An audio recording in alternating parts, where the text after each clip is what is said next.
Okay, hi. A quick video about random tasks in call. I'm trying not to fuck this one up. I've tried a few times already. So random tasks are actually a godsend.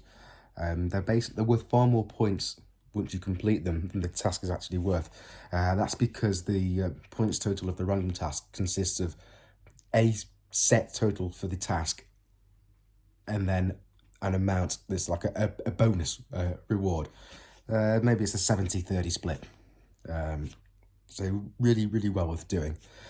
To people that say you don't know what you're going to get, that may be true, but the tasks do tell you beforehand what the possibilities are. There's a little red circle with white lines on it that tells you the possibilities for that random task.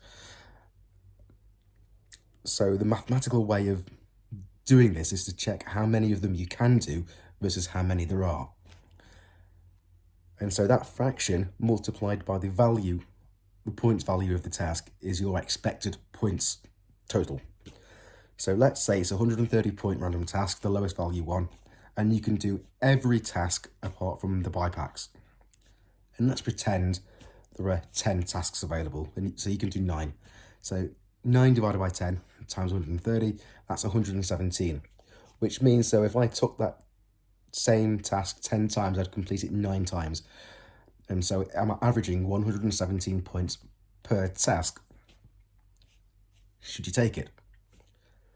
Now, there may be a task on there for 120 points that's the complete fraction tasks, 170 of them. Mathematically, you are better off every single time taking that 120 point task over that random 130 point task, because you are guaranteed the 120 points. You're not guaranteed the 130. You're estimating you're going to get 117 per task.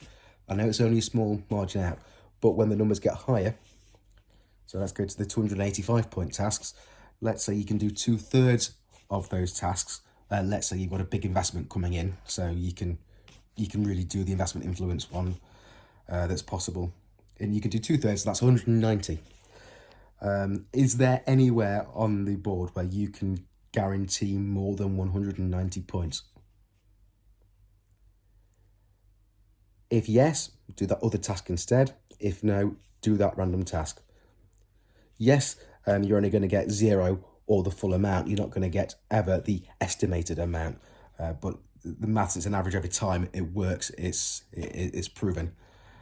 So yeah, the random tasks are much easier to do for the respective points that you get for them, as long as you can do them. Well worth trying. On random tasks as well, if you've got something like the Kingpin or the Smuggler challenge, look at the random tasks that have those as possible options as well. I'm not saying you're going to get a suitable task for your challenge from a random task, but there's a slight possibility, and it might help than waiting around for smuggler tasks, because everyone seems to be taking them. Probably was going to say something else. I don't remember. I had all this planned in my head for weeks and weeks and weeks, this fucking video, and I still don't know. Still don't know what to say.